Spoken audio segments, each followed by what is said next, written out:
मेरी जेठानी की कोई औलाद न थी और उनका पति भी इस दुनिया से जा चुका था। उनको इतना सदमा पहुंचा कि वो बैठे बैठे बेहोश हो जाती थी। मेरा पति उनको जब डॉक्टर के पास ले जाता और फिर वापसी पर जेठानी बहुत खुश होती और काफी सारे बैग भी पकड़े होते। एक दिन जेठानी बेहोश हुई तो मैंने पति से कहा कि आज मैं भी उनके साथ जाऊंगी। ये सुनकर जेठानी को होश आ गया। फिर एक दिन जेठानी को मेरा पति अस्पताल ले गया। जब मैंने पीछा किया तो किसी के घर लेके गया था पति जेठानी को। जब मैंने देखा तो मेरा पति जेठानी के साथ। आज फिर से मेरी जेठानी बेहोश हो गई थी। मेरा पति उसे गोद में उठाए गाड़ी में बैठाकर डॉक्टर के पास ले गया। सदमा ही कुछ ऐसा था। मेरे जेठ का कुछ दिन पहले ही इंतकाल हुआ था। मेरी जेठानी को बार बार दौरे पड़ने लगे थे। मेरे जेठ जेठानी में बहुत मोहब्बत थी। मैंने आज तक कभी उन्हें लड़ते झगड़ते नहीं देखा था। जेठ की अचानक से हार्ट फेल होने की वजह से मौत हुई थी। 4 दिन से मेरी जेठानी ने एक निवाला भी नहीं खाया था। मैं जबरदस्ती उसे कभी दूध पिलाने या कुछ खिलाने पिलाने की कोशिश करती, लेकिन वो साफ मना कर देती थी। एक अजीब बात यह थी कि वो किसी के हाथ से खाना नहीं खाती थी, लेकिन जब मेरा पति उन्हें अपने हाथ से खाना खिलाता तो वो खाने लगती। मैं और मेरा पति जेठानी का बहुत ख्याल रखते थे।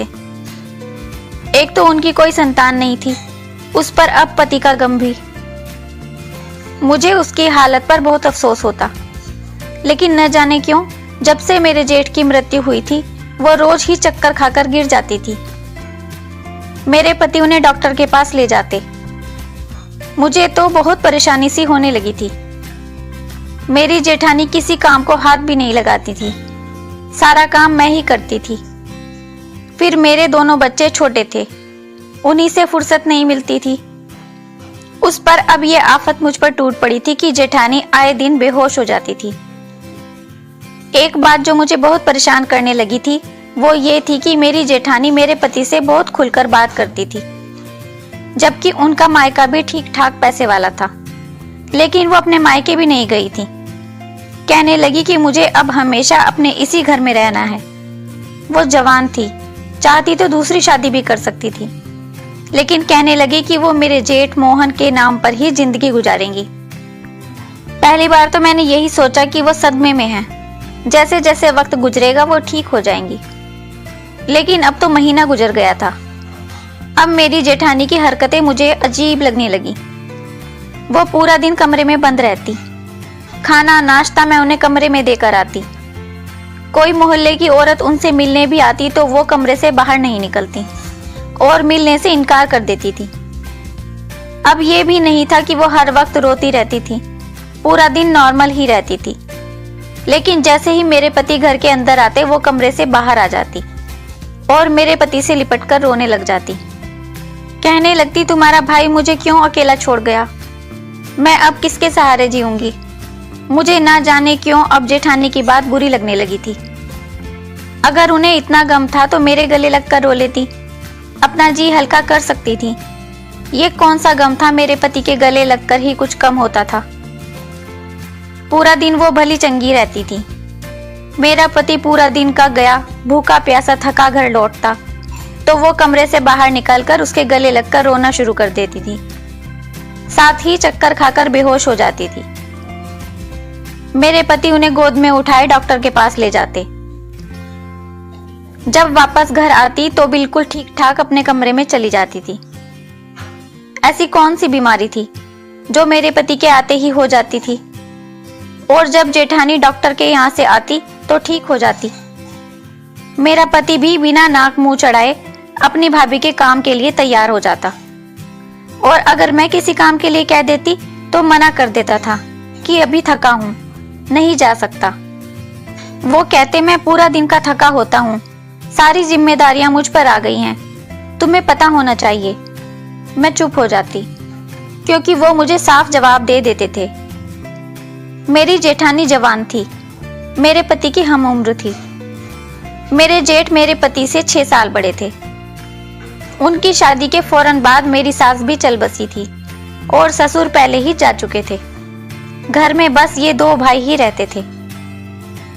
मुझे भी पसंद करने मेरी जेठानी आई थी। देखने में मेरी जेठानी बहुत खूबसूरत थी, लेकिन मैं एक आम शक्ल सूरत वाली थी। मेरे पति भी काफी खूबसूरत थे और जेठ मामूली शक्ल सूरत वाले, लेकिन व्यवहार में बहुत अच्छे थे। 4 साल मेरे ससुराल में बहुत अच्छे से गुजरे थे। मेरे जेठ मेरे साथ बिल्कुल छोटी बहनों की तरह व्यवहार करते थे। मेरी जेठानी से भी बड़े सलीके से बात करते थे। कभी ऐसा नहीं हुआ था कि मेरी जेठानी ने कोई फरमाइश मेरे जेठ से की हो तो वो पूरी ना हुई हो। मेरे पति मुझसे शुरू से ही खींचे खींचे रहते थे। शादी की रात मुझे देखकर ही न जाने क्यों मेरे पति का मूड ऑफ हो गया था। मुझसे सीधे मुंह बात भी नहीं की थी, बस हर वक्त मुझ पर गुस्सा करते रहते थे। 2 साल के बाद मेरे 2 बच्चे हो चुके थे। मेरी जेठानी की कोई संतान नहीं थी, लेकिन अजीब बात यह थी कि उसने कभी भी मेरे बच्चों को पकड़कर प्यार नहीं किया था। ऐसा क्यों था? क्या था? वरना एक घर में रहते हुए वो औलाद की कमी मेरे बच्चों को प्यार करके पूरा कर सकती थी, लेकिन वह हर वक्त बस खुद ही पर तवज्जो देती। मुझसे बहुत प्यार से बात करती थी और घर के कामों की सारी जिम्मेदारी मुझ पर डाल चुकी थी, और खुद कभी जिम जाकर अपनी फिटनेस का ख्याल रखती थी तो कभी पार्लर जाकर बस अपने हुस्न को चमकाती रहती थी। पूरा दिन मेरी जेठानी मुझे किचन के कामों में उलझाए रखती। जब मैं कभी तैयार होती तो रोहन कहते, अब तुम्हारे तैयार होने का क्या फायदा? जब मैं आता हूं तब तो तुम पसीने से सराबोर होती हो। देखकर ही मेरा दिमाग खराब हो जाता है। एक तो पहले ही आम शक्ल सूरत वाली हो, उस पर जब भी घर आओ तुम बेहाल नजर आती हो। मेरे आने से पहले अपने सब काम खत्म कर लिया करो। भाभी को देखो कितनी सजी धजी रहती हैं भाई के आने से पहले। उन्हें देखकर ही दिल बाग बाग हो जाता है। मुझे रोहन की हर बात की नागवारी समझ नहीं आती थी। मुझे उनकी बातों से तकलीफ तो बहुत होती थी, लेकिन मैं कुछ बोल नहीं पाती थी। मैं खामोश दबी सी लड़की थी। मुझे ज्यादा चालाकियां नहीं आती थी। मुझे शादी की पहली रात रोहन ने यही कहा था कि उनकी भाभी की कोई बात न टालूं, कभी उनके साथ बहस न करूं। मैंने कभी अपनी जेठानी के साथ किसी भी मामले में बहस नहीं की थी। मेरी रंगत साफ सुथरी थी, लेकिन घर की जिम्मेदारियों में लगकर मुझे इतनी फुर्सत नहीं मिलती थी कि मैं अपने पति के घर आने से पहले तैयार होकर बैठ जाया करती। बल्कि अक्सर ये होता कि जब भी मेरे पति के आने का वक्त होता, मैं किचन का काम निपटाकर कमरे में जाने लगती, तो मेरी जेठानी तैयार होकर अपने कमरे से निकलती और मुझे किसी न किसी काम में उलझा दिया करती। कहती कि अपने पति की पसंद का ख्याल क्यों नहीं रखती हो तुम? कैसी बीवी हो? मुझे देखो। मोहन के साथ साथ रोहन की पसंद का नापसंद का भी मुझे अच्छी तरह से पता है। मैं उनके बताए काम करने में लग जाती। जैसे ही रोहन घर लौटते, भाभी फौरन से घर का दरवाजा खोलकर मुस्कुराकर रोहन को अंदर ले जाती। रोहन भी मुस्कुरा देते। ये भी कहते कि भाभी आज तो आप बहुत अच्छी लग रही हैं। थोड़ा बहुत मेकअप करने का तमीज शिखा को भी सिखा दें। जब भी मैं घर आता हूं तो किचन में ही नजर आती है। थोड़ा सा इससे बात भी करो तो अदरक लहसुन और पसीने की बू से मेरा जी मचलाने लगता है। रोहन की बात सुनकर मेरी जेठानी खिलखिलाकर हंसने लगती। कहती, भाई तुम्हारी बीवी सुस्त बहुत है, पूरा दिन घर के काम भी उससे खत्म नहीं होते। मैं तुम्हारे भाई के आने से पहले सब काम निपटा कर देखो कैसे फ्रेश हो जाती हूँ। लेकिन मुझे ये बात समझ नहीं आती थी कि ये रंग रूप वो सिर्फ रोहन को ही दिखाती थी। जब मेरे जेठ काम से थके हारे आते तो तब भी वो आंगन में रोहन के साथ बातों में लगी रहती। बाहर की डोरबेल बजती तो मुझसे कहती कि शिखा दरवाजा खोलो, तुम्हारे भाई आए होंगे। मैं किचन से सब्जी बनाने के बाद रोटियां बनाकर बाहर निकलती, दरवाजा खोलती और अपने कमरे में चली जाती। जब नहा धोकर जल्दी जल्दी नीचे आती तो भाभी टेबल पर खाना लगा चुकी होती। बल्कि कई बार तो ये होता कि रोहन और भाभी खाना खा चुके होते। मेरे जेठ भी थके हुए आते थे। जब वो फ्रेश होकर बाहर आते तो उनका खाना भी ढका हुआ रखा होता था। भाभी रोहन के साथ टीवी देख रही होती, लेकिन मेरे जेठ उन बातों को महसूस नहीं करते थे। वो चुपचाप खाना खा लेते।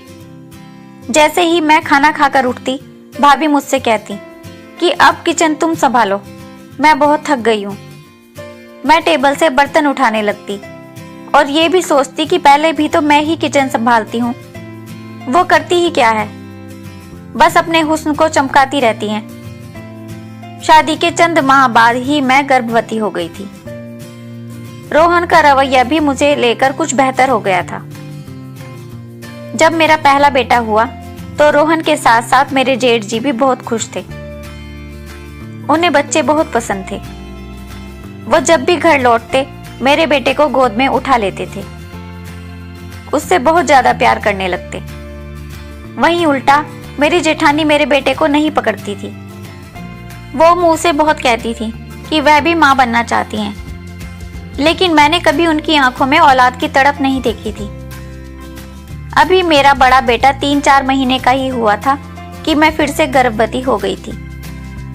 मुझे लगा था कि मेरी खराब तबीयत को देखते हुए मेरी जेठानी मेरी मदद करेंगी, लेकिन मेरी जिम्मेदारी इतनी ही रही। छोटे बच्चे के साथ साथ इस हालत में भी मैं किचन का सब काम संभालती थी। अगर कभी रोहन से शिकायत भी कर देती थी कि भाभी मेरी बिल्कुल भी मदद नहीं करवाती, तो वो मुझ पर चिल्लाने लगते। कहते कि तुम अब जाहिल औरतों की तरह लगाई बुझाई शुरू कर दो ताकि हमारे घर में दरार पड़ जाए।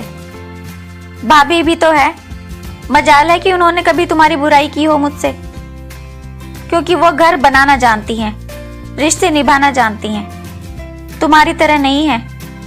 खबरदार दोबारा भाभी के खिलाफ कुछ कहा तो। जरा सा काम क्या बढ़ गया है, तुम तो मेरे सर पर ही चढ़ गई हो। रोहन मेरी बात सुनते ही नहीं थे। मुझे समझ नहीं आता था कि भाभी दिन भर करती क्या है। किचन की सारी जिम्मेदारी मुझ पर डाल रखी थी। सफाई, कपड़े, धुलाई सब कर लेती थी। बाकी करने को बचता भी क्या था।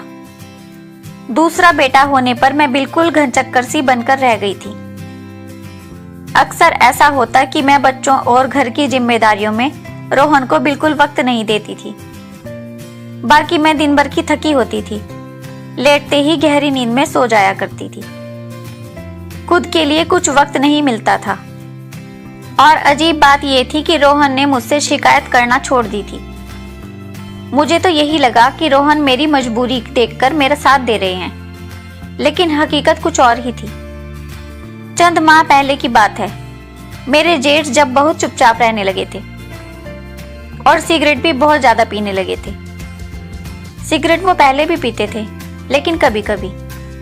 लेकिन अब तो हर वक्त सिगरेट पीते नजर आते थे, किसी गहरी सोच में डूबे रहते थे।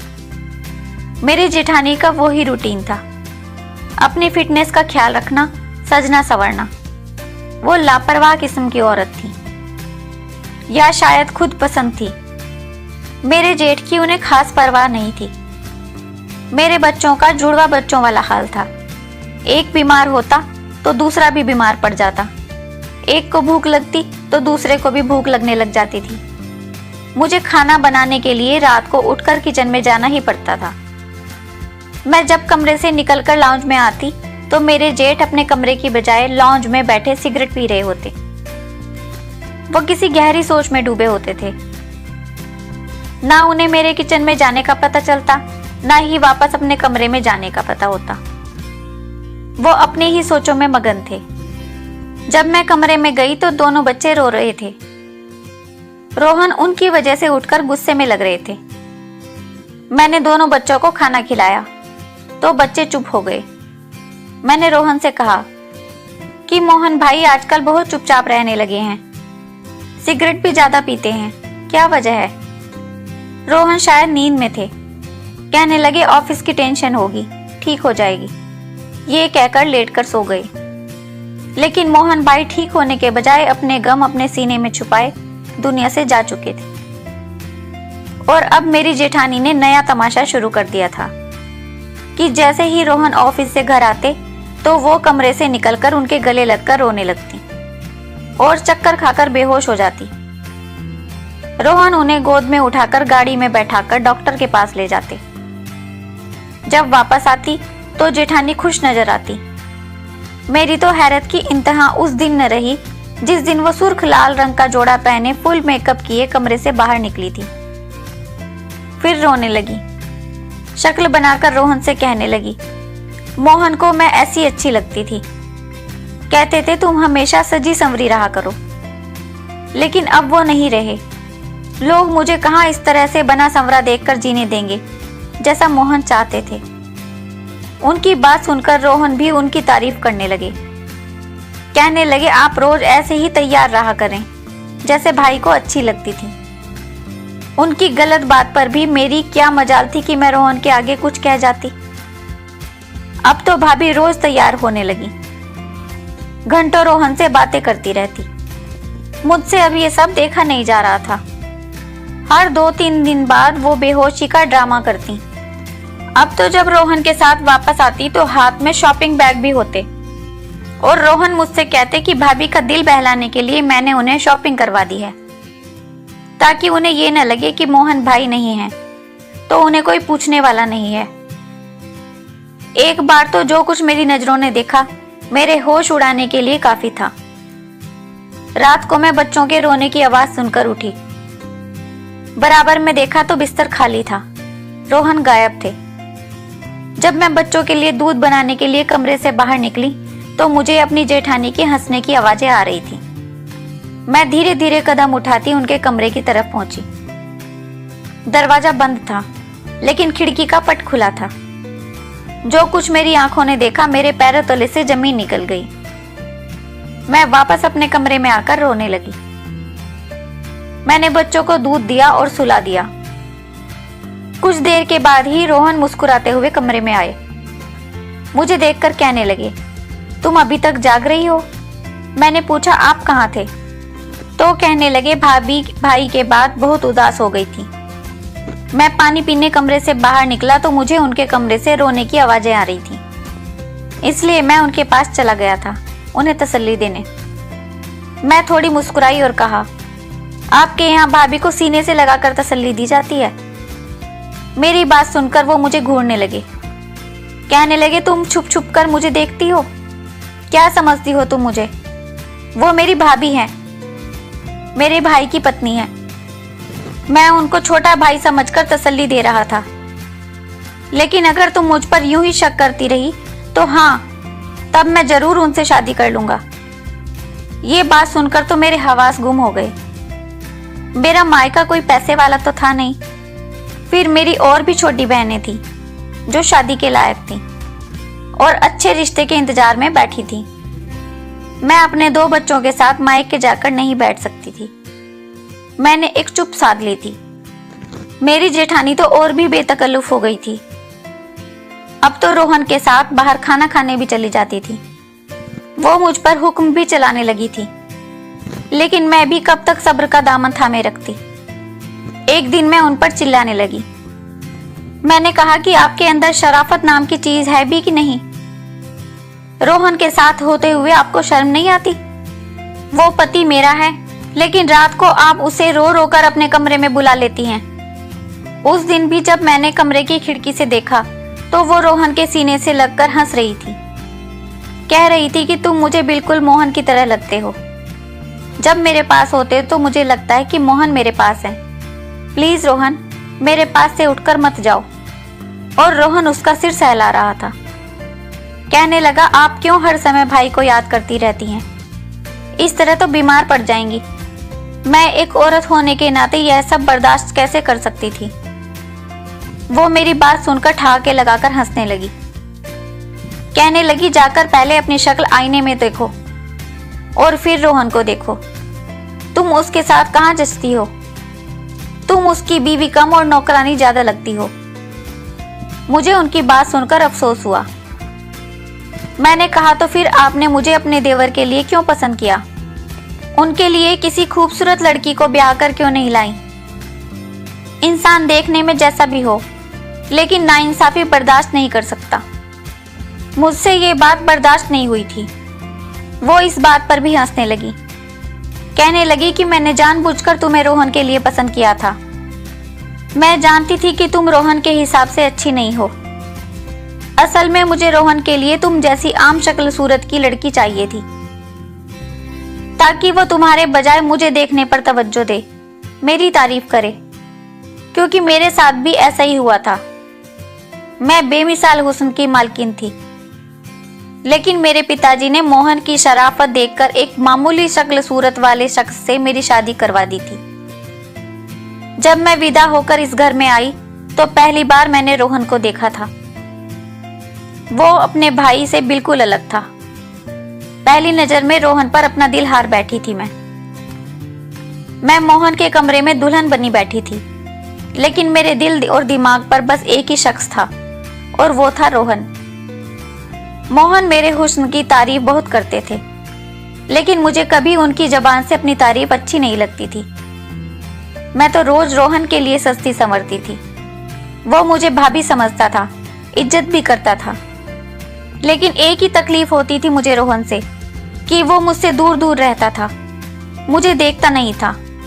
शायद इसीलिए कि मैं उसके भाई की पत्नी थी, लेकिन रोहन की ये आदत मेरी जान जलाकर रख देती थी।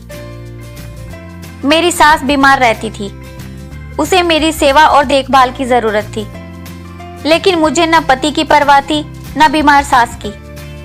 मैं हुस्न की मलिका हूँ, मुझे हसीन मर्द चाहिए था, और रोहन मेरी कसौटी पर पूरा उतरा था। मोहन को बच्चे अच्छे लगते थे, लेकिन मुझे अपनी फिटनेस प्यारी थी। मैं कोई बांझ नहीं हूँ, ना ही मोहन में ऐसी कोई कमी थी। मैंने खुद ही बच्चों का झंझट नहीं पाला, क्योंकि मैं मोहन से दूर रहने के और रोहन के करीब होने के बहाने ढूंढती थी। अपनी सास की मृत्यु के बाद मैं रोहन से बातें करने लगी, उसके साथ वक्त गुजारने लगी। मोहन को यही लगता था कि मैं रोहन का ख्याल रख रही हूँ, ताकि उसे माँ की कमी महसूस ना हो। जब भी रोहन ऑफिस से आता, मैं तैयार होकर उसके सामने आती। फिर मैं रोहन से खुद पूछती कि मैं कैसी लग रही हूँ, क्योंकि मैं चाहती थी कि वो मुझे देखे। वो मुझे देखकर मेरी तारीफ कर देता तो मैं हवा में उड़ती फिरती थी। अगर रोहन की बीवी मुझसे ज्यादा सुंदर होती तो वो उसकी तरफ खो जाता, और मुझसे बर्दाश्त नहीं होता। तुमसे शादी के बाद उसने मुझसे शिकवा किया था कि मैंने तुम्हें उसके लिए क्यों पसंद किया। कहने लगा कि भाभी कोई अपने जैसी लड़की ढूंढ लाती। यह सुनकर तो मेरा दिल ही झूम उठा। तुम्हें मैं हर वक्त इसीलिए किचन में उलझाए रखती थी, ताकि तुम भी कभी रोहन के दिल में घर न बना सको। वक्त यूं ही गुजर रहा था, लेकिन मोहन को मुझ पर शक हो गया था। उन्होंने मुझसे मुंह से तो कुछ नहीं कहा, लेकिन ये गम दिल को लगा लिया। वो मेरी आंखों में रोहन की मोहब्बत देख चुके थे। मैं उनसे रोहन के लिए मोहब्बत का इजहार भी कर चुकी थी। ये भी कह चुकी थी कि वो मुझे बिल्कुल पसंद नहीं है। मैं उनके साथ मजबूरन जिंदगी गुजार रही हूँ। उसके बाद से मोहन कमरे की बजाय लॉन्ज में सोने लगे थे, चुप चुप रहने लगे थे। शायद उनसे ये बात बर्दाश्त नहीं हुई, इसीलिए मेरी उनसे जल्दी जान छूट गई। और अब रोहन की सारी हमदर्दियां मेरे साथ हैं। वो दिन दूर नहीं कि जब रोहन मुझसे शादी करके तुम्हें धक्के देकर घर से बाहर निकालेगा। मैं हैरत से फटी फटी आंखों से अपनी जेठानी के गंदे इरादे सुन रही थी। जब बाहर का दरवाजा खुला तो देखा रोहन बड़े गुस्से से अंदर आए और एक जोरदार तमाचा मेरी जेठानी के मुंह पर मारकर कहने लगे कि मैं आपको अपनी बड़ी बहन समझता था और आप ऐसी घटिया सोच रखती हैं। मेरे बाप जैसे भाई को अपने मौत के घाट उतार दिया। अभी के अभी यहाँ से दफा हो जाओ, वरना मैं आपको जान से मार डालूंगा। जिस गुस्सैल अंदाज से रोहन बोल रहे थे, लगता था कि अपनी भाभी की सारी बातें सुन चुके थे। मैं दिल में अपने भगवान का शुक्र अदा कर रही थी, क्योंकि मेरी बात पर तो रोहन शायद कभी भरोसा न करते। मेरी जेठानी की सच्चाई रोहन के सामने खुल चुकी थी, इसीलिए वो वहां से चली गई।